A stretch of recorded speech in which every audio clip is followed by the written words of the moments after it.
जिंदगी की राहों में अक्सर ऐसा होता है। जिंदगी की राहों में अक्सर ऐसा होता है। फैसला जो मुश्किल होता है, फैसला जो मुश्किल होता है वो ही बेहतर होता है। फैसला जो मुश्किल होता है वो ही बेहतर होता है। तीर्थंकरों की महिमा का गुणगान चल रहा है। भव्य आत्मा तीर्थंकर प्रकृति का वर्णन करती है। तो जिन्होंने अपने पूर्व जीवनों में मुश्किल फैसले लिए, जीवन को उत्थान के पद पर आरूढ़ किया, ऐसी वह भव्य आत्माएं जिन्होंने अपने अंदर गुणों का विकास किया, संसार के पंचेंद्रियों के विषयों से अपने आप को ऊपर उठाने का प्रयास किया, उनके वह पूर्व जन्मों के बेहतर मुश्किल जरूर थे वह फैसले, लेकिन आज उसका परिणाम उनको बेहतर मिल रहा है।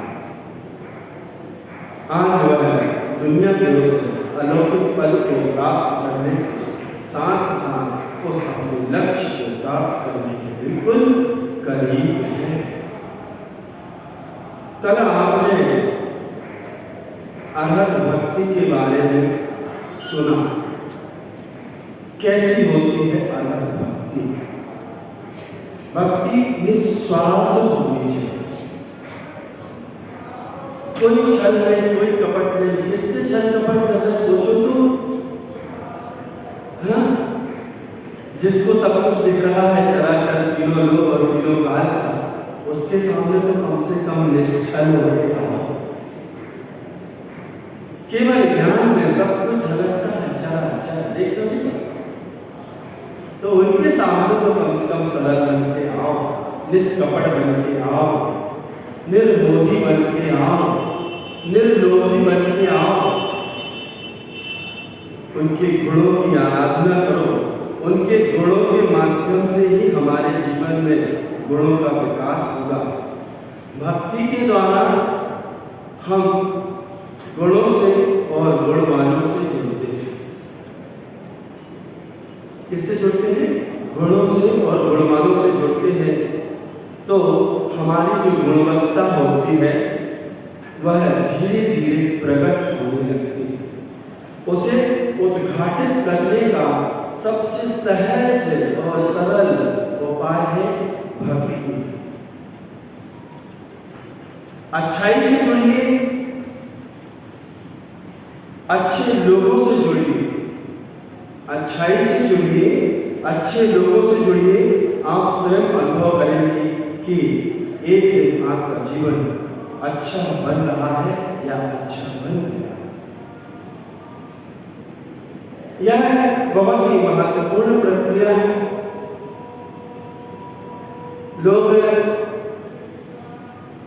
गुणों की बात तो करते हैं।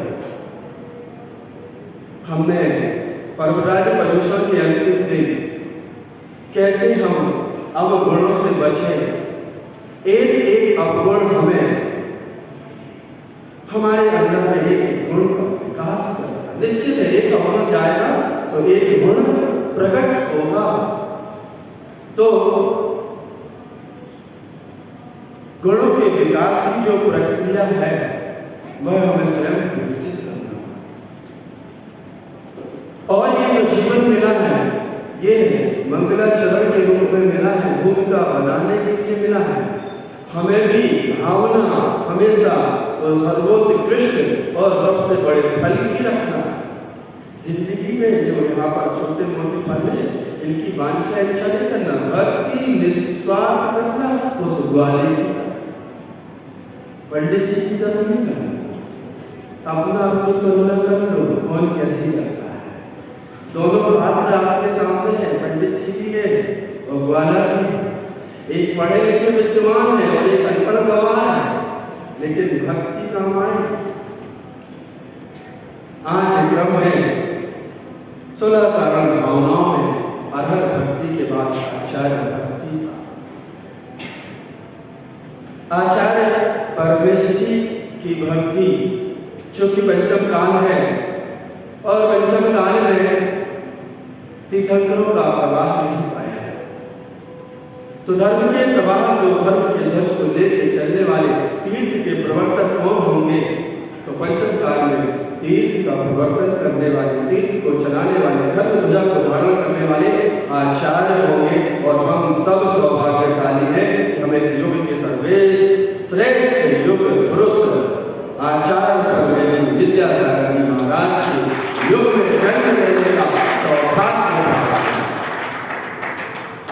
पंचम निकृष्ट काल कलयुग, उसमें भी ऐसी भव्य आत्मा जरूर, उस भव्य आत्मा के पूर्व जीवनों में उसने जो पुरुषार्थ किया है, कहीं पर कोई थोड़ी सी कमी रह गई होगी, इसलिए उस भव्य आत्मा को इस निकृष्ट पंचम काल में जन्म लेना पड़ा।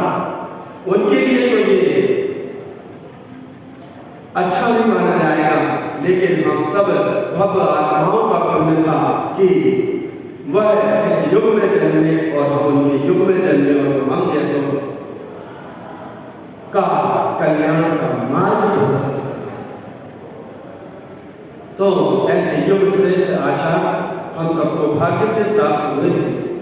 विशुद्ध भावों से जब हम उनके गुणों का गुणगान करेंगे, उनके गुणों से अनुराग करेंगे और उनके बताए आदर्शों पर चलेंगे, तो निश्चित हम भी एक दिन अच्छे बन जाएंगे। तो आचार्य भक्ति के माध्यम से आज हमें आचार्यों के गुणों को समझना है, उनके गुणों से जुड़ना है, उनके गुणों का चिंतन करना है। जैसे जैसे हम इन भावनाओं को भाएंगे, भले आज पंचम काल में केवली के पादमूल नहीं है, लेकिन कोई बात नहीं, इस निकृष्ट काल में भी हमें भले केवली नहीं, लेकिन उन केवली के कुछ थोड़े बहुत गुण जिनमें विद्यमान हैं और भविष्य में उनके पास ऐसे गुण अवश्य होंगे, विश्वास है। ऐसे आचार्य विद्यासागर महाराज हमें मिले, हम उनके गुणों का, हम उनके आदर्शों को थोड़ा थोड़ा अपने जीवन में लाने का प्रयास तो करें। हम उन्हें अपना आदर्श मानते हैं, हम उन्हें अपना गुरु मानते हैं। आदर्श मानना, गुरु मानना अलग बात है। जब तक हमारा उनके प्रति समर्पण का भाव नहीं होगा, तब तक हम भक्ति की श्रेणी में ही हैं। भक्त तो लाखों करोड़ों हो सकते हैं और होते हैं, जो भक्ति करे, जो गुणों की गुणगान करे वो भक्त। लेकिन उन लाखों करोड़ों में कुछ एक होते हैं जिनके अंदर आस्था, श्रद्धा और विश्वास होता है और सबसे महत्वपूर्ण समर्पण का भाव होता है। उन भक्तों में से कुछ विशेष होते हैं जिनके अंदर ऐसा समर्पण होता है, उनको शिष्यत्व की प्राप्ति होती है और उस शिष्यत्व की प्राप्ति में ऊपर बैठे कुछ लोग हैं जिनके ऊपर गुरु की कृपा बस। तो हमें अपने अंतरंग में अपने सच्चे देव शास्त्र गुरु के प्रति समर्पण का भाव जागृत करना होगा। हमें भी भक्त से शिष्य की यात्रा में शामिल होना है। आपको भी अपने जीवन का कल्याण करना है तो अंदर समर्पण का भाव पैदा करें। आचार्य जो होते हैं वो मुनि संघ के नायक होते हैं, धर्म ध्वजा का प्रतीक होते हैं, पंचाचार का पालन करते हैं, अपने शिष्यों को दीक्षित करते हैं, स्वयं पंचाचार का पालन करते हैं, आचरण करते हैं और अपने शिष्यों से भी उसका पालन करवाते हैं।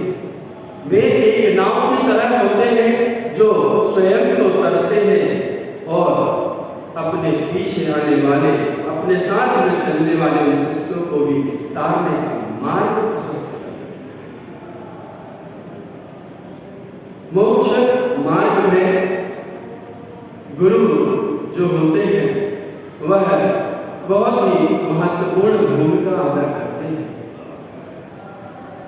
गुरुओं की महिमा अगम्य है, अनुपम है, अद्वितीय है। आचार्य परमेश्वर जो होते हैं वो 36 मूल गुणों का पालन करते हैं। कितने? 36 मूल गुणों का पालन करते हैं। जब वह साधक के रूप में होते हैं तो उनको 28 मूल गुण, प्रत्येक साधु को 28 मूल गुण होते हैं। लेकिन जो उपाध्याय होते हैं उनके 25 और उनसे ऊपर जो आचार्य होते हैं उनके 36 और विशेष गुण होते हैं। तो ये 36 मूल गुणों का निरंतर पालन करते हैं। कौन कौन से होते हैं? 36। 12 तप, 10 धर्म, 5 आचार, पंचाचार, 6 आवश्यक और 3 मुक्ति। ऐसे 36 मूल गुण के विशेष होते हैं। 28 मूल गुण का तो कंपलसरी सबको पालन करना। तो जो संघ के नायक होते हैं, अरहत धर्म के प्रवर्तक होते हैं, चतुर्विध संघ की स्थापना करते हैं और सफल कल्याण के लिए जिनका जीवन होता है वो आचार्य होते हैं। आचार्य भगवान स्वयं संघ का संचालन करते हैं, संघ के नेता होते हैं। बहुत अच्छा एक प्रसंग कैसे होते हैं आचार्य। भोपाल में चातुर्मास चल रहा था, संघ के नायक से बात सुना देते हैं आपको।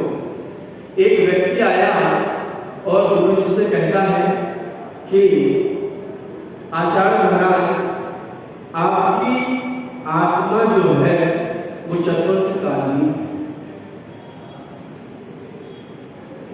और आपका जो शरीर है वो पंचम काल का है और साधना जो आप करते हैं वो चतुर्थ कालीन करते हैं। तो गुरु महाराज के जवाब हमेशा कैसे होते हैं? लाजवाब होते हैं। तो गुरु जी ने कहा, भैया आत्मा तो अनंत कालीन है, अनंत काल से भटक रही है संसार में, तो आत्मा तो अनंत कालीन है। उसने पुनः प्रश्न खड़ा कर दिया, भगवान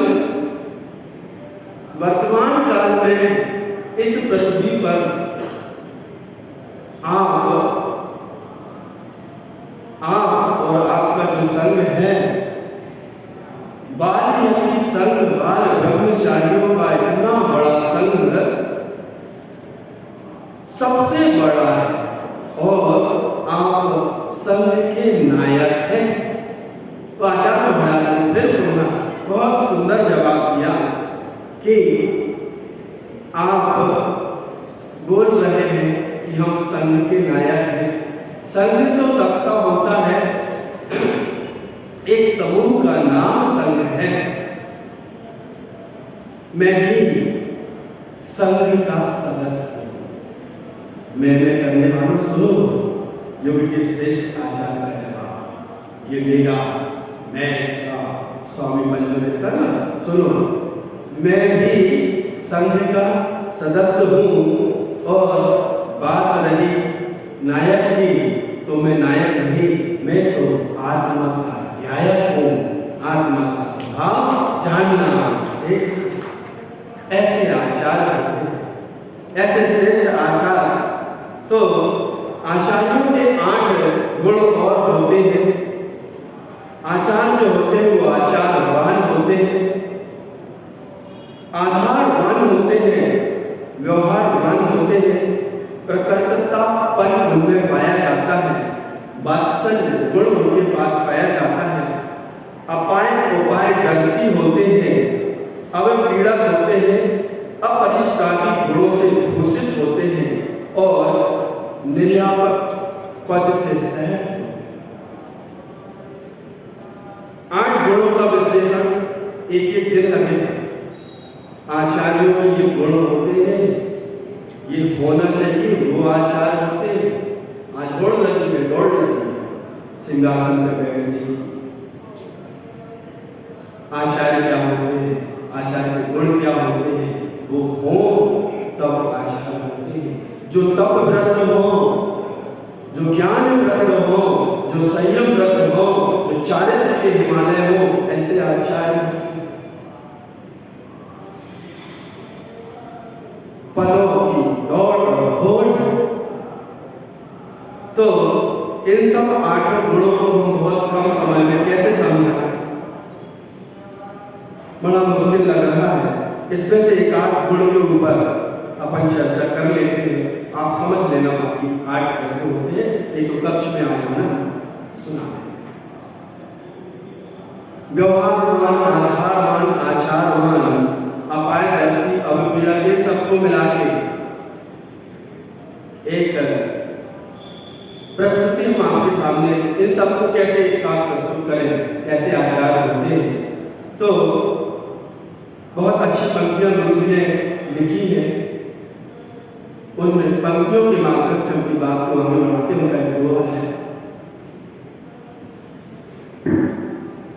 निंदा करे स्तुति करे तलवार मारे, निंदा करे स्तुति करे तलवार मारे, या आरती मणिमयी सहसा उतारे, साधु तथापि मन में समभाव धारे, साधु तथापि मन में समभाव धारे, मेरी सहोदर जिन्हें एक सारे सारे, मेरी सहोदर जिन्हें एक सारे सारे।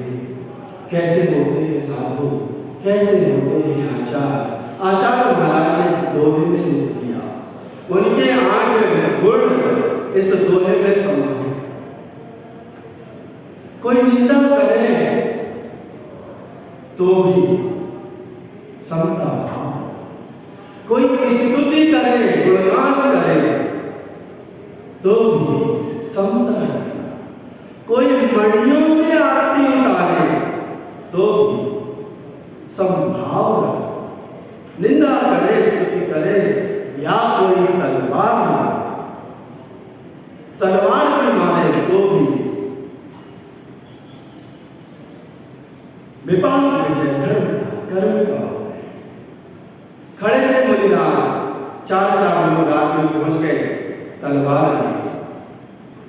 रक्षाबंधन में आपने कथा सुनी तो कुछ भी हो सब में समता का भाव, समभाव रखने वाले, बैरी हो, दुश्मन हो या सहोदर का सखा भाई भी क्यों ना, सबके प्रति एक समभाव, निष्पक्ष।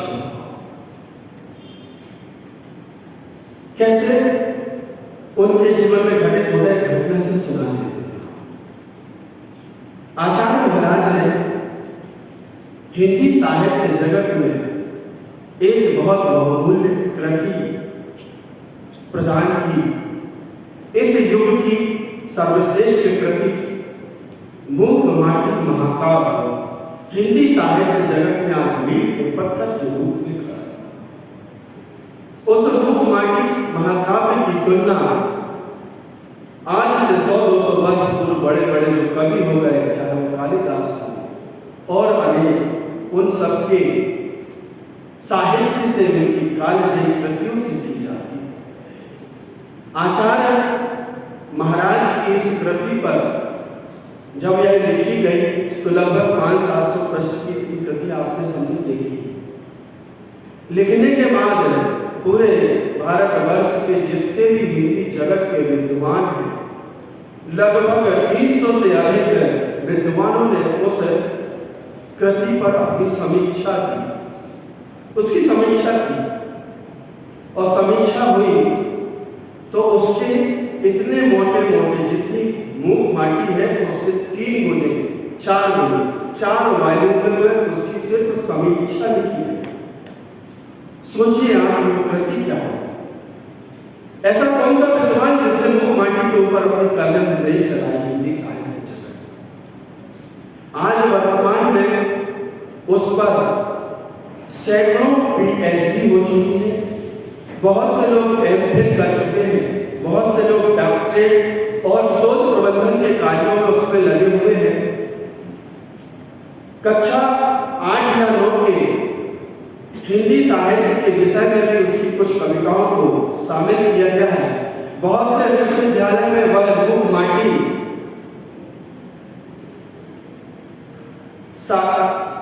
एक विषय के रूप में शामिल कर ली गई है। तो वह महाकाव्य अपने आप में अद्वितीय महाकाव्य आचार्य महाराज की वह अनुपम अद्भुत अनूठी है जो युगों युगों तक जैनत्व की गौरव गाथा को गाए। तो जब उसकी समीक्षाएं चल रही थी और समीक्षा ग्रंथ प्रकाशित हुए तो एक विद्वान गुरु जी के पास रामटेक चातुर्मास चल रहा था, वहां पहुंची और चर्चा की। और चर्चा करने के बाद गुरु जी से कहते हैं कि गुरुदेव 300 से अधिक विद्वानों ने समीक्षा की, लेकिन एक शर्मा जी हैं हमारे ही शहर में रहते हैं, उन्होंने आपकी मुख माटी की बहुत आलोचना की। क्या कहा उन्होंने आपकी मुख माटी की बहुत आलोचना की है। आचार्य महाराज तो आचार्य महाराज वो सुना रहे थे, वो सुन रहे थे, गर्दन नीचे उनकी तो, और हौले हौले मंद मंद मुस्कान ले रहे थे। शर्मा जी सोचते हैं विद्वान की, हमने बोला शर्मा जी ने आलोचना लिखी है और ये मुस्कुरा रहे हैं। दोनों की बहुत देर तक चर्चा हुई साहित्य जगत को लेकर, हिंदी को लेकर, और विद्वान जाने लगे नमोस्तु निवेदित करके। तो विद्वान जब पूछने लगे तो आचार्य ने कहा सुनो जी, शर्मा जी तो हमारा आशीर्वाद हो, मेरी सहोदर जिन्हें एक साल शर्मा जी को हमारा आशीर्वाद। वो अवाक रह गया विद्वान, कैसे महाराज जी, वो आलोचना कर रहा है, वो निंदा कर रहा है और ये कह रहे कि आशीर्वाद बोल देना। उसको उथल पुथल रही पूरी यात्रा में वो जैसे शहर पहुंचा तो शर्मा जी के यहाँ पहुंचा, शर्मा जी नहीं मिले। अब उस पेट में बात नहीं बच रही, ऐसा हो गया। शर्मा जी गए थे। अब शर्मा जी 2-4 दिन बाद जब मिल पाए तो भाई विद्वान ने बोला शर्मा जी सुनो सुनो। हाँ बोलिए क्या बात? अरे हम आचार्य विद्यासागर जी के पास गए थे, जिन्होंने हाँ अच्छा बैठे आप। तो हमारी चर्चा हुई बहुत देर तक और मैंने बताया कि आपने मुख माटी की आलोचना की है। अच्छा हाँ, जब मैंने उनको बताया तो जब मैं आ रहा था तो उन्होंने कहा शर्मा जी को आशीर्वाद बोल रहे। तो शर्मा जी अबाक रह गए, ये क्या कह रहे हैं? हाँ हाँ, उन्होंने ऐसे का हाथ उठा के कि शर्मा जी को, अरे ऐसा नहीं, अरे ऐसा ही तो लगे क्या ऐसे भी कोई आचार्य है, ऐसे भी कोई मुनि है क्या? शर्मा जी है, लेकिन हाँ है, उन्होंने ही कहा, हम मान नहीं सकते। अब मेरे सामने कहा, मैं साक्षी और कोई तो है ऐसा कहा। हाँ अब शर्मा जी की स्थिति बिल्कुल चारों खाने चित, ये क्या हो गया? हमने तो क्या आलोचना की और वो हमें आशीर्वाद दे रहे हैं। कहाँ है वो मुनि महाराज? रामटेक में। आज ही चलो। कौन कह रहा? शर्मा जी, आज ही चलो। भगवान का कहते अभी तो लौटा हुआ, मैं नहीं जा सकता। नहीं चलो, मैं नहीं जा सकता, कोई बात नहीं। शर्मा जी ने तुरंत जो भी गाड़ी थी जल्दी से सीधे राम सुबह सुबह शर्मा जी रामटेक पहुंचे। जब तक आहार चर्या का समय हो गया, आहार चर्या के समय गुरु जी निकल रहे थे तो शर्मा जी का प्रवेश हुआ। गुरु जी गेट से बाहर निकल गए तो शर्मा जी ने वही बैग पटका, वही जूते उतारे और जमीन में साष्टांग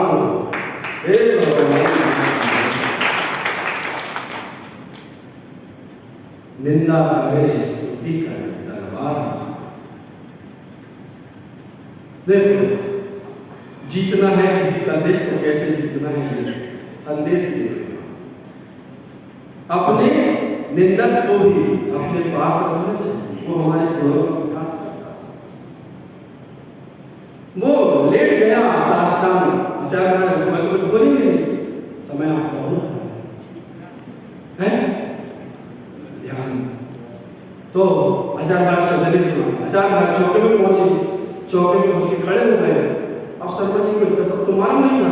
अब शर्मा जी लगे खड़े हो गए आंसू बहाने और अपनी निंदा करने, गधा करने, हे गुरुदेव, हे गुरु महाराज, बाहर से खड़े खड़े आंखों से आंसू बह रहे, मुझसे बहुत बड़ी गलती हो गई, मुझे क्षमा कर दीजिए, मैं अपने किए हुए कृत्य की निंदा करता हूँ, मुझे नहीं मालूम था, मैं अज्ञानी था, मैं मूढ़ था, प्रभु गुरु मुझे माफ कर दीजिए। लगा अपनी निंदा खड़ा करने। आहार के पश्चात गुरु जी कक्ष में पहुंचे, गुरु जी के पीछे कक्ष में फिर लेट गया साष्टांग, हे गुरुदेव, हे प्रभु, बहुत बड़ी गलती हो गई। क्या हो गया? कुछ नहीं, कौन है आप, क्या हो गया, क्या बात है? बस मैं तो क्षमा चाहता हूँ, आप तो क्षमा की मूर्ति है, बस आप तो क्षमा बोलो तो क्या हुआ? कुछ नहीं, बस मेरा मित्र आया था, उसने बताया मैं फलाना सर। ओहो हाँ, बहुत अच्छा, आशीर्वाद। पुनः उसको आशीर्वाद। तुम निंदा करो तो, आलोचना करो तो, गुणगान करो तो, आरती का क्या फर्क पड़ता है? ऐसे होते हैं आचार्य। वह कहता है कौन शर्मा, हे प्रभु, भले इस युग में आज भगवान नहीं है, लेकिन आप भगवान से कम नहीं हो। हम जैसे अज्ञानियों के कल्याण के लिए आज शायद इस कलयुग में आप अवतरित हुए। देखो आप क्या भक्ति कर रहे हैं, तुम सबको दिखावटी लोगों अपनी में पंचमाला माइक वाले, आगे पीछे फोटो खिंचाने वाले, घूमने वाले। भक्ति कैसी होती है? उस शर्मा जी से। भक्ति कैसी होती है? मेढक से। निस्वार्थ भक्ति होना चाहिए। ये भक्तियां आचार्य भक्ति, अहल भक्ति, तीर्थंकर जैसी प्रकृति का बंद करने वाली। भक्ति करने में कभी कंजूसी नहीं करना। जितनी बन पड़े, जैसी बन पड़े, तन मन और धन से अपना जीवन समर्पित कर देना अपने देव शास्त्र गुरु के लिए। तुमने श्रेष्ठ परंपरा में जन्म लिया, तुमने दुर्लभ पर्याय पाया, उस दुर्लभ पर्याय का सदुपयोग। कल हमने कुछ कहा था, आपकी अपनी परंपराएं हैं, अन्य लोगों की अपनी परंपराएं हैं। जो समीचीन धर्म है, जो सही धर्म है, वह सम्यक धर्म कहलाता है, और जो सम्यक से विपरीत होता है, सही का उल्टा गलत, वो मिथ्या कहलाता है। तो जो सच्चे देव होते हैं वो वीतरागी होते हैं, सर्वज्ञ होते हैं, तो देशी होते हैं, 18 दोषों से रहित होते हैं, अस्त्र शस्त्र वस्त्र से रहित होते हैं। उनकी आराधना करो, उनकी पूजा करो, उनके गुणों का गुणगान करो, कृत से, कार्य से, अनुमोदना से। इससे गाड़ी कहीं कांटा इधर का उधर हुआ, कुछ भी, इसके अलावा जो कुछ भी है, अभी जो चल रहा है, कल हमने उस विषय पे बोला था, नाचने गाने के ऊपर बोला, वो आपका पर्व नहीं। कृत से, कार्य से, अनुमोदना से, किसी भी तरीके से मन वचन काय को दोष को लगेंगे। वो कैसे दोष लगेंगे? यदि आपने परंपरा से हटके कुछ काम किया, आपने सम्यक मार्ग को छोड़ के थोड़ी सी शॉर्टकट भी ली। इतना गंडू क्या होता है? एक सेकंड में, एक समय में काम होता, सेकंड में तो कई समय हो गए। जैसे ही परिणाम मलिन हुए, चाहे कृत से, चाहे करो, चाहे करवाओ और चाहे अनुमोदन करो, सब में एक सा दोष और मिथ्यात्व के पोषण से क्या दोष लगते हैं? 96,000 शीलवती नारियों के शील भंग करने का दोष मिथ्यात्व के पोषण से, अनुमोदन करने से, करो कराओ तो दूर होता।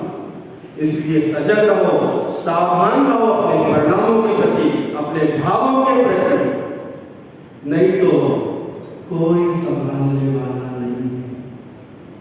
अवनति के द्वार, निकृष्ट गतियों के द्वार खुले हुए।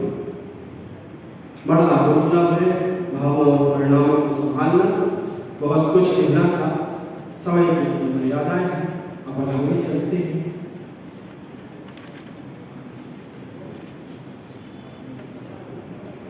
कल प्रेक्षणा स्वाध्याय में चक्रवर्तियों तक अपन आ गए थे, तो पदम चक्रवर्ती की आयु 30,000 वर्ष होती है, यहाँ तक अपन आ गए थे। ऐसे ही ना? ठीक है, इसके आगे चलना है। प्रश्न क्रमांक 80 से आज प्रेक्षणा होना। ठीक है, कोई बात नहीं, बनाने चलते हैं। ब्रह्मदत्त चक्रवर्ती के माता पिता का नाम बताइए।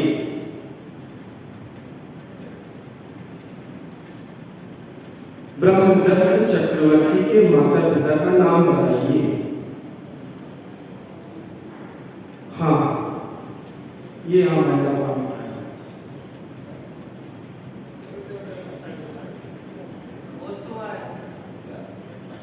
हाँ बोलिए।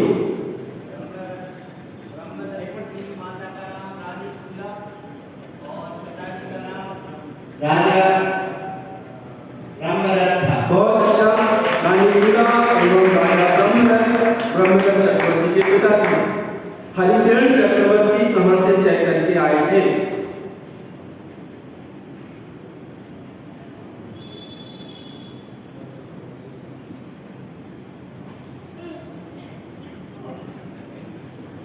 हरिशरण चक्रवर्ती का जी कहाँ से चय करके आया था? हाँ बताइए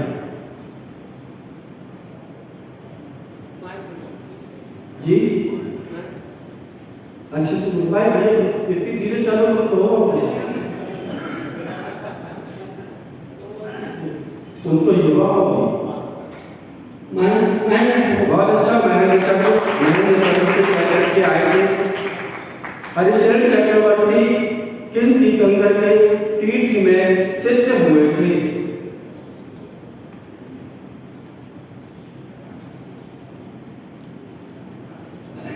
हाँ दिख रहा है, बताओ मुझे।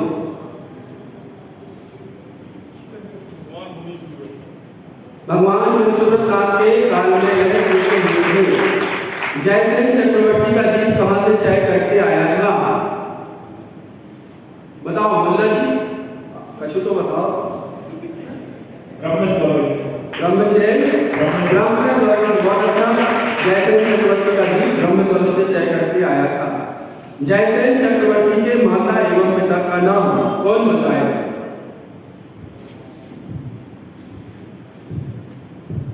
हाँ पीछे, सबसे पीछे नाम है।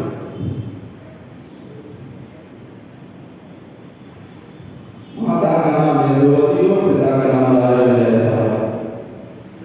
फिर से बोलिए। माता का नाम यदुवती और पिता का नाम राजा विजय। बहुत अच्छा। माता का नाम रानी यशोवती, पिता विजय।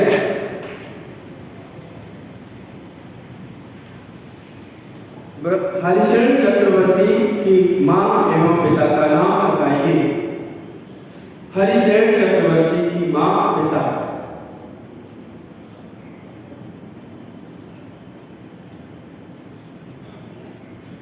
हाँ पीछे इस वाली में, इस लाइन में पीछे, गुड़ वाली लाइन में पीछे।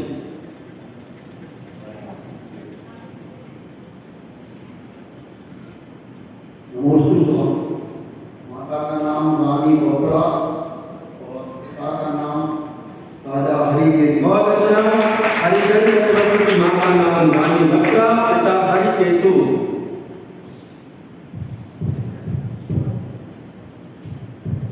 राजा के 6 गुण होते हैं। राजा के 6 गुण।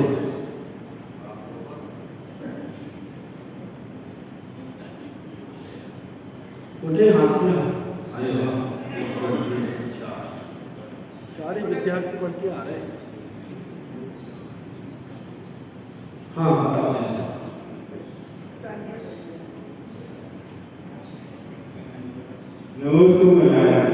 राजा के 6 गुण: संदीपना, विक्रय युद्ध, ज्ञानवान, आसन मुक्काम, संस्थान, पद्मोत्तीर्णता, आश्रय। बहुत अच्छा। संदीपना, विक्रय युद्ध, ज्ञानवान, आसन मुक्काम, संस्थान, वंशों की दृढ़ता और आश्रय अर्थात आधार।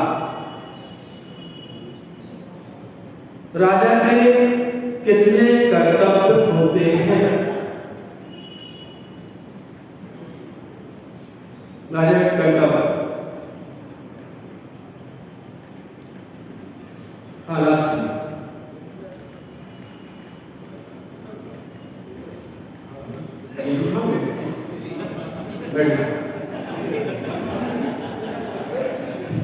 चकमा दे दे।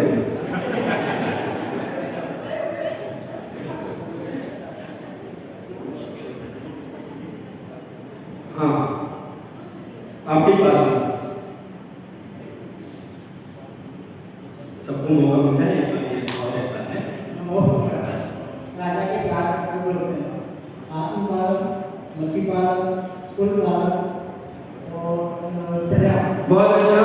आत्म पालन करना, मक्खी पालन करना, कुल पालन करना और प्रजा पालन करना। तो शुभम जो चक्रवर्ती था उसने क्या किया था? आत्म पालन नहीं किया था, इसलिए नरक में गया। चक्रवर्ती की कितनी रानियां होती हैं और कहां-कहां से कितनी आती हैं?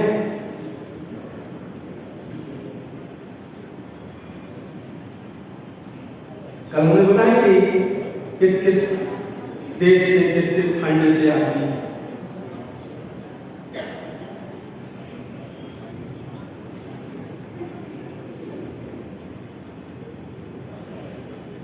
क्या पढ़ नहीं आए तुम लोग? घुटना टेकना ही नहीं होगा।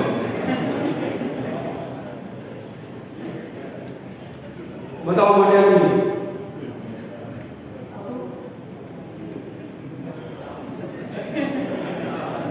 खड़े हो जाओ, खड़े हो जाओ। जितने आगे बताओ।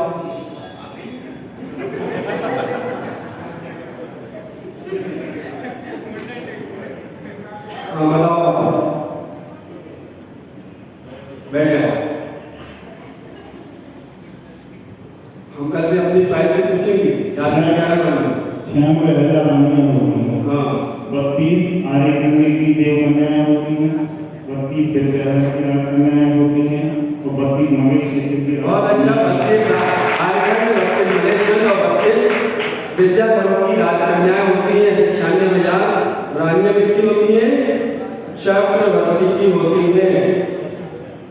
चक्रवर्ती रात्रि का समय कहाँ व्यतीत करते हैं?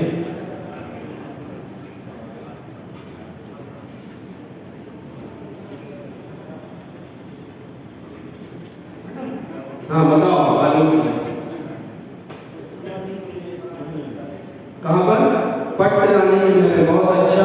वह पटरानी के महल में रात्रि विश्राम करते हैं, परंतु उनकी पटरानी जो होती है वह बंध्या ही होती, उसकी कोई संतान नहीं होती। अपन आगे चलते हैं ना। आज का विशेष प्रश्न नहीं किया है, पूछ ले, बताओ, पूछना हो तो पूछ ले, आप लोग बोलो, जो तो पूछे लोग हमारा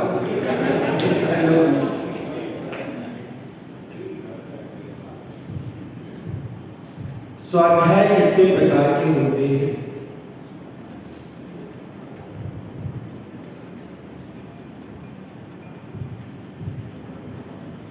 चलो पुराना प्रश्न पूछ लेते हैं।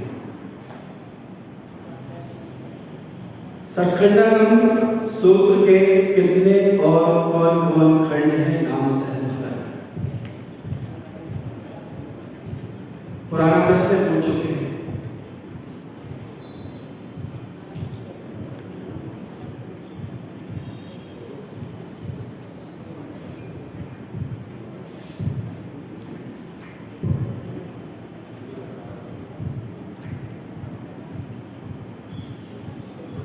बताओ।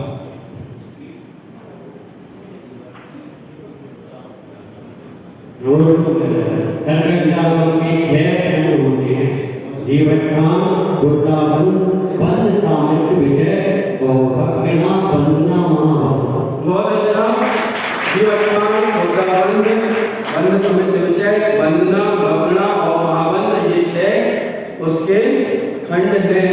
इसको सतखंडागम महाग्रंथ कहते हैं, यह मूल ग्रंथ है आपका, और इसमें सर्वप्रथम नवकार महामंत्र को लिपिबद्ध किया गया है।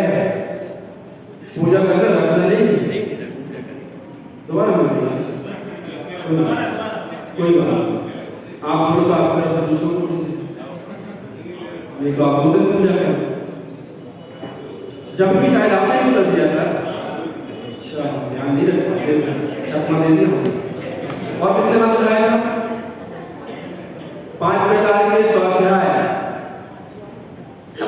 5 प्रकार के स्वाध्याय कौन कौन से होते हैं? अच्छा उनको स्वाध्याय का सूत्र याद करो, हम कितनी बार बोल चुके हैं?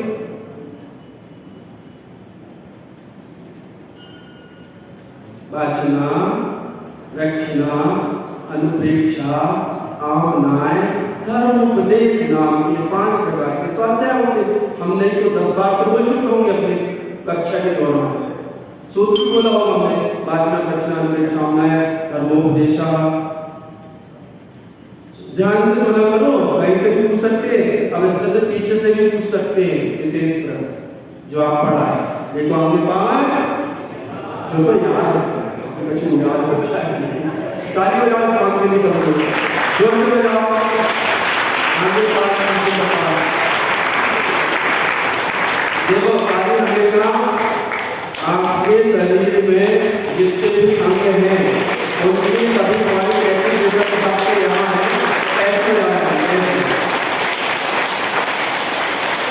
उंगली नहीं करनी चाहिए, उंगली नहीं, सिर्फ हाँ हथेली का सिर्फ और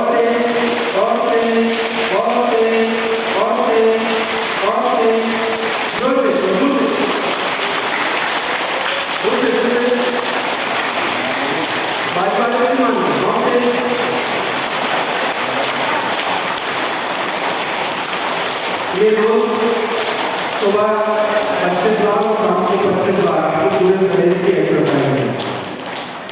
और इसके साथ मंत्र है ओम अरहम नमः, ओम अरहम नमः, ओम अरहम नमः, ओम अरहम नमः, ओम अरहम नमः। और तेज ओम अरहम नमः, ओम अरहम।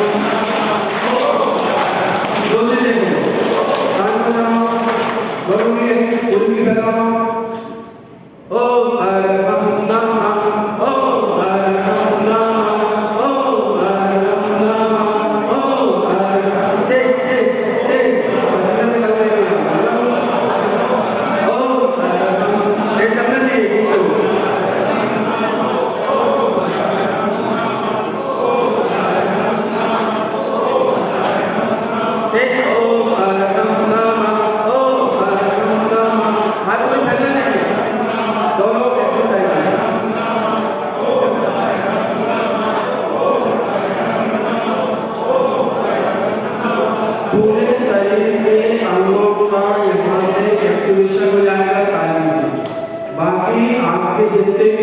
पेट संबंधी विकार है वो इससे ओम अरहम नमः महामंत्र का जाप चलेगा, ओम अरहम नमः, और तेजी से 10 मिनट आप सुबह करेंगे, 5 मिनट कहीं भी खड़े खड़े कर लो, बैठे बैठे कर लो, आपके स्वास्थ्य में बहुत तीव्रता से लाभ होगा और ओम अरहम नमः का जाप होगा तो धर्म ध्यान होगा।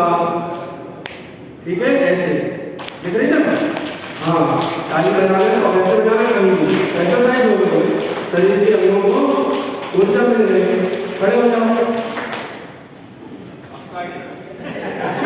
खड़े हो जाओ, झूलो तो झूलो,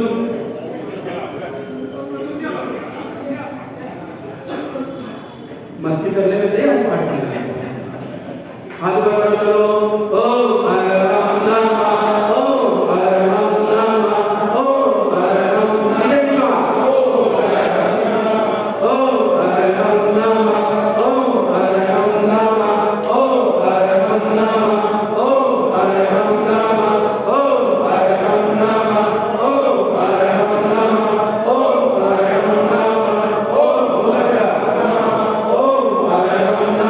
ओम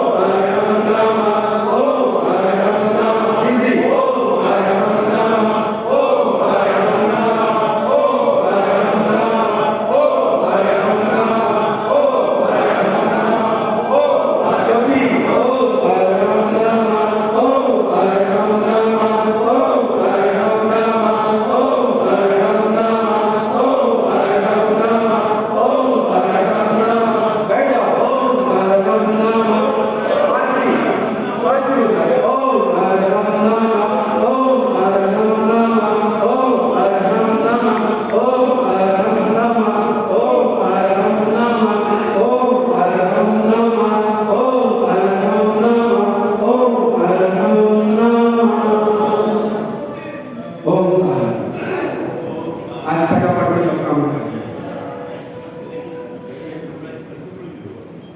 सांतनाथ भगवान के धर्म संघ में कितने मेंबर थे? 36। कुंतलाल भगवान कहाँ से चल करके आए थे? सभा से विद्वान। कुंतलाल भगवान के माता पिता का नाम श्रीकांता एवं महाराजा सुरसेन। कुंतलाल भगवान के साथ दीक्षित राजा एक अज्जा। कुंतलाल भगवान की प्रथम पालना अपराजित बदल राजा के घर पर। कुंतलाल भगवान के धर्म संघ में 36 मेंबर थे। 57 नंबर सूत्र में कितने और हो गया? अराम भगवान के माता पिता का नाम मित्रसेना और सुदर्शन, ये भी हो गया है ना? हो गया, पुराने पढ़ रहे हो? अरे पन्ना पलट लो। बलवंत नारायण कितने होते हैं? 9। बलवंत कितने होते हैं? प्रतिनारायण कितने होते हैं? ये सबके नाम याद रखते हैं। जम्बू स्वामी के माता पिता का नाम जयमती और पिता सेठ अरहद्दर। जम्बू स्वामी के गर्भ में आने पर उनकी माता जयमती ने कितने और कौन से स्वप्न देखे थे? 5। हाथी सरोवर, चावलों का खेत, धूमरहित अग्नि, जामुन के फल। जम्बू स्वामी के दीक्षा गुरु सुधर्म स्वामी। राजा दशरथ की कितनी रानियां थी? कौन कौन सी थी? कौन कौन से पुत्र हुए? राजा दशरथ की 4 रानियां, अपराजित कौशल्या से राम, सुमित्रा से लक्ष्मण, कैकेयी से भरत और सुप्रभा से शत्रुघ्न हुए थे। सीता के किन आर्या से दीक्षा ली थी? सीता ने पृथ्वीमती आर्या के पास दीक्षा ली थी। रामचंद्र मुनि महाराज की पालना राजा प्रतिनंदी और रानी अपनी रानी के साथ कराई थी। रामचंद्र जी की आयु 17,000 वर्ष की थी। रामचंद्र जी के शरीर की ऊंचाई कितनी? 16 धनुष थी। बस इतने ही। अब क्या करना है? ध्यान योग हो गया है, 5 रहेगा, ठीक है। जैसे आप शांति से सुनो भैया, अक्षर ध्यान।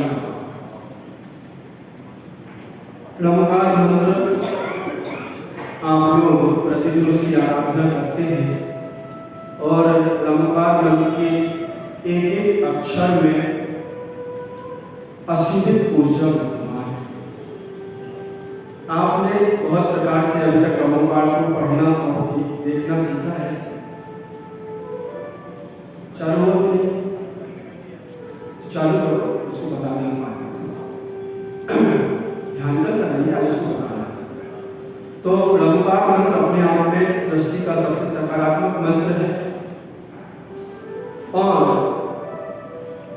अनुपूर्वी के रूप में पीछे से आगे पढ़िए, आगे से पीछे पढ़िए या यहाँ वहाँ से पढ़िए, ये सब मन को लगाने के लिए चूंकि हमेशा पढ़ते रहने से मन यहाँ वहाँ भटकता है। फिर हमने आपको रंगों के माध्यम से उसको स्मरण करना, केंद्रों पर केंद्रीभूत करना बताया। श्वासोच्छ्वास के 7वें णवकार का पाठ होता है, वो भी आपको बताया जाएगा। अभी णवकार के एक एक अक्षर का ध्यान कैसे करना है, इस प्रक्रिया से आपको परिचित कराया जाएगा। इस प्रकार से आप यदि णवकार को स्मरण करेंगे तो लंबो अरिहंताणम जो ये महामंत्र है, ये 7 अक्षरों का मंत्र है। इसको करने से आपके सोई हुई शक्तियां जागृत होती है, चेतना जागृत होती है, शरीर में सफेद मांसपेशियों में विकास होता है, रोग प्रतिरोधक क्षमता बढ़ती है, असीम शांति का अनुभव होता है और क्रोध का शमन होता है। नमो अरिहंताणम इस अक्षर को, एक एक अक्षर को आपके शरीर में जो 5 केंद्र हैं, उन 5 केंद्रों पर आपको स्थापित करते हुए पढ़ना है। क्योंकि 7 और 9 अक्षर भी आएंगे तो कुछ केंद्रों की यहाँ पर वृद्धि होगी। आपका जो रीढ़ की हड्डी का सबसे निचला हिस्सा है, जहाँ से आप बैठे हुए हैं, वहाँ पर ला अक्षर को लिखा जाएगा और नाभि और रीढ़ की हड्डी के सबसे नीचे का जो हिस्सा उसके बीच में माँ, ये केंद्र 2 नए बढ़ेंगे, ला और मो इसका मंत्र और ये अक्षर सब में कॉमन रहेंगे। यहीं पर आपको इनका ध्यान करना है। रीढ़ की हड्डी के सबसे नीचे का हिस्सा जहाँ आप बैठे हैं, पीठ का सबसे नीचे का हिस्सा ला, उसके ऊपर मो, फिर नाभि कमल पर आ, उसके पश्चात नाभि कमल के बाद री, री जो आएगा वो आपके आनंद केंद्र पर आएगा। री हम जो है वह आपकी ग्रीवा विशुद्धि केंद्र पर आएगा और जो ता है वह आपके ऐश्वर्य केंद्र पर आएगा। एक एक केंद्र पर एक एक अक्षर को हम स्थापित करेंगे। रमो अरिहंताणम इस महामंत्र को आपको आपके सामने आंख बंद करके इमेज करना है, मानस पटल पर इस मंत्र को लिखना है। उसके बाद वहां से वो एक एक अक्षर उस केंद्र पर स्थापित करना है। तो ता जो आएगा वो आपके ऐश्वर्य केंद्र पर आएगा और लम का केंद्र भी आपका सिद्धि केंद्र। ये 3 केंद्र निर्धारित बिल्कुल मानसिकता बना लो। लम हमेशा सिद्धि केंद्र पर आएगा और पहला ड़ा सबसे नीचे कहाँ पर, रीढ़ की हड्डी के प्रारंभिक स्थान पर आएगा और उसके थोड़ी सी ऊपर वो आएगा। ये 3 केंद्र आपके बिल्कुल स्थायी है, इनको मन में स्थायी करके बिठा लीजिए। अगला ब्रह्मो सिद्धाणम, ये महामंत्र सिद्धि प्रदाता लाल रंग के साथ इसका आपको ध्यान करना है। आप जानते हैं यह बहुत ही महत्वपूर्ण मंत्र है। आरती से लाल रंग की कणिकाओं को बहुत तेजी से वृद्धि करता है, सक्रियता पैदा करता है, ऊष्मा और ताजगी को बढ़ाता है, आलस्य प्रभाव का नाश करने वाला महामंत्र है, आत्म साक्षात्कार, अंतर्दृष्टि का विकास करने वाला, अतीन्द्रिय चेतना का विकास करने वाला महत्वपूर्ण मंत्र है। लाल रंग की कमी से मानसिक अवसाद होता है, मानसिकता बिगड़ती है शरीर में। तो जब ऐसी स्थिति आपको लगे तो नमो सिद्धाणम की माला आप करिए इस रंग के साथ, तो आपको उसकी जो मानसिकता बिगड़ी हुई है उसकी तीव्रता से लाभ प्राप्त होगा। आलस्य और अकर्मण्यता को खत्म करने वाला है। और यदि किसी को खून की कमी है तो वह इस केंद्र को, इस महामंत्र को लाल रंग के साथ कई मालाओं के माध्यम से करेगा तो उसको उस रंग में बहुत, उस रक्त की वृद्धि में, ऐसी वृद्धि में बहुत तेजी से लाभ प्राप्त होगा। तो ब्रह्म सिद्धाणम में केंद्र ला और ला का आपको मालूम है। सी जो आएगा वो आपकी शक्ति केंद्र नाभि कमल पर आएगा।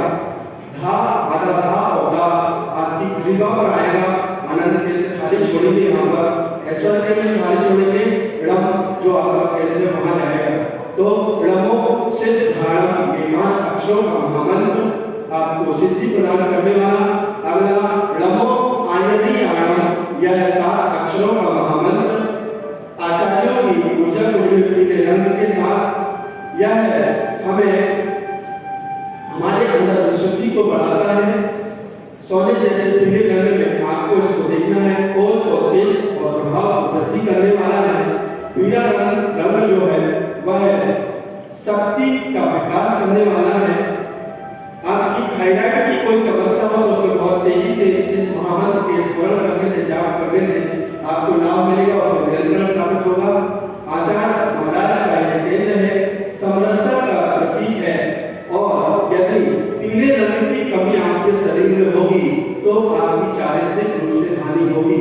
यदि आपका भाव विषयों की ओर जा रहा है, चरित्रहीनता की ओर जा रहा है, तो आप आचार्य परमेश्वरी के गुणों का स्मरण करते हुए सिर्फ णमो आयनीयाणम की माला का जाप करेंगे तो आपको बहुत तीव्रता से लाभ मिलेगा। आप उस चारित्रहीनता से बच जाएंगे। प्रतिदिन यह भी आपको पर्टिकुलर स्पंद की आप जपमाला कर सकते हैं। यह संघ के नायक आचार्य परमेश्वरी का प्रतीक है। ला और लो का इस्तेमाल निर्धारित है। आपके शक्ति केंद्र पर आएगा या आपके आनंद केंद्र पर आएगा। री आपके ग्रीवा विशुद्धि केंद्र पर आएगा या आपके ऐश्वर्य केंद्र पर आएगा। ओणम का स्थान निर्धारित है, चित्र में नहीं दिख रहा हो तो आपको मानना। अगला महामंत्र है नमो वज्रायाणम, ये भी 7 अक्षरों से निर्मित महामंत्र है। यह हरा रंग शांति का प्रतीक है और एकाग्रता में वृद्धि करने वाला है। समाधि में निविदा के लिए, ज्ञान की वृद्धि के लिए, यदि किसी की बुद्धि मंद है, जो भूलने की जिनको समस्या है, जिन बच्चों को याद नहीं होता है, एकाग्रता में वृद्धि नहीं होती है, तो वह इस महामंत्र का जाप इस प्रक्रिया से करें। यह नवनिर्मिति में सहायक है। उच्च स्तरीय ज्ञान और चिंतन के लिए इस महामंत्र की आप यदि सहयोग लेंगे, इसकी शरण में जाएंगे तो आपके चिंतन में बहुत वृद्धि होगी। यदि आपकी दशाओं में तीव्रता है तो इस महामंत्र को आप क्रोध ज्यादा आता है, मान मायाचारी में उलझे रहते हैं, लोभ में लगे रहते हैं, क्रोध मान माया में डूबी कसायों के उपशमन के लिए इस महामंत्र का स्मरण यदि आप पर्टिकुलर नमो वज्रायाणम का करेंगे तो बहुत तीव्रता से आपको लाभ प्राप्त होंगे। यह आपकी प्रखरता को बढ़ाने वाला, आपके ज्ञान को बढ़ाने वाला, आपके चिंतन को प्रगाढ़ करने वाला महामंत्र है। एकाग्रता में तीव्रता से वृद्धि करता है। आपके शरीर में श्वासों से संबंधित कोई समस्या हो तो आप इस मंत्र का स्मरण पर्टिकुलर कर सकते हैं। प्रथम ला और लो आपके केंद्र निर्धारित है। ओ आपका शक्ति केंद्र पर आएगा, बा आपका आनंद केंद्र पर आएगा, आधा जा और झा आपकी ग्रीवा पर आएगा या आपके ऐश्वर्य केंद्र पर आएगा, और रा का स्थान सिद्धि केंद्र निर्धारित है। अगला नमो लोय सर्वसावरण, सबसे बड़ा मंत्र नमोकार मंत्र का 9 अक्षरों के साथ नमो लोय सर्वसावरण। ला और रा का स्थान निर्धारित है। लो आपके शक्ति केंद्र नाभि कमल पर आएगा। अब ये केंद्र बढ़ रहा है, इसको आप ध्यान से सुन लीजिए। आपका शक्ति केंद्र और आनंद केंद्र उन दोनों के बीच में एड़ी का एक यहाँ पर आपको लिखना है। ये केंद्र एक बढ़ रहा है, चूंकि मंत्र बढ़ा है तो पेट के ऊपर आपको एक लिखना है। साथ को आप पुनः आनंद केंद्र पर लिखेंगे और आधा बा और बा आपका ग्रीवा पर आएगा और पुनः एक केंद्र बढ़ रहा है आपका मुख मंडल में। आपका जो मुख है जिससे आप बोलते हैं और भोजन करते हैं, उस मुख पर आपको सा मंत्र लिखना है। हो आपका ऐश्वर्य केंद्र पर आएगा और आपका सिद्धि केंद्र स्थान निर्धारित है। यह प्रतिरोधक क्षमता को बढ़ाने वाला साधु परमेश्वरी का इसमें समस्त शक्ति केंद्रों का समायोजन होता है, सहिष्णुता की वृद्धि करता है, बाहरी दुर्भाव और नकारात्मकता को बाहर करने वाला, एकाग्रता में वृद्धि करने वाला, ध्यान मनन चिंतन अनुभव में सहकारी और काले रंग की कमी होने पर आपके शरीर की प्रतिरोधक क्षमता कम होती है। इसलिए यदि आपका शरीर कमजोर है, आपकी प्रतिरोधक क्षमता कम है, तो आप इस महामंत्र को इस प्रक्रिया से करेंगे तो आपके शरीर की प्रतिरोधक क्षमता बहुत तीव्रता से बढ़ेगी। यदि आप नकारात्मकता की ओर जा रहे हैं, हताशा की ओर जा रहे हैं, निराशा की ओर जा रहे हैं, तो पर्टिकुलर महामंत्र का जाप 108 बार तीनों टाइम करेंगे, या जब भी आपको लगे तब करेंगे, तो आप उससे ऊपर उठ पाएंगे। ऐसा यह महामंत्र नमोलोय सबके सफलम, इन 5 महामंत्रों को 5 केंद्रों पर हम पुनः कल इस प्रक्रिया में आगे बढ़ेंगे। आपका समय हो चुका है, सब लोग हाथ जोड़ लीजिए।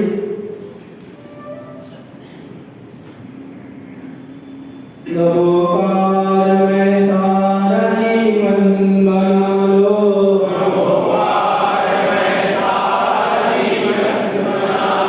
महामंत्र से चेतना को सजा लो,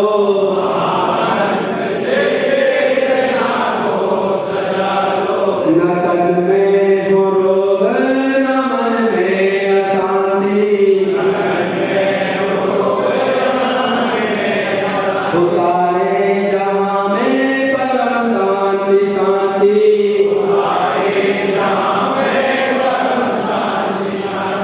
परम शांति हम सभी को मिला लो,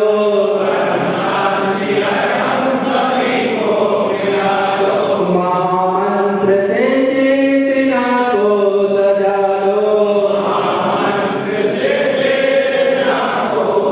नमोकार में सारा जीवन बना लो,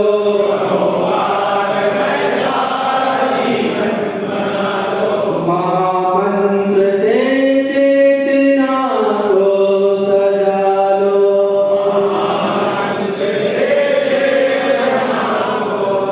आज का सूत्र है गुरु जी का, बंधो न बांधो, बंधो न बांधो काल से व काल को, काल से व काल को काल जयी हो। बंधो न बांधो काल से व काल को काल जयी हो। ना स्वयं बंधो काल से, काल की बात नहीं करो, पुरुषार्थ की बात करो। ना काल से बंधो, ना काल को बांधो। ना आज तक काल किसी से बंधा है? हमने क्या कहा था, बताया था ना, वक्त पर तय कर लो कि वक्त का क्या करना है, नहीं तो वक्त तय करेगा कि आपका क्या करना है। काल जयी हो, काल को जीतो। वक्त सिखा देता है, वक्त सिखा देता है इंसान को फलसफा जिंदगी का। वक्त सिखा देता है इंसान को फलसफा जिंदगी का।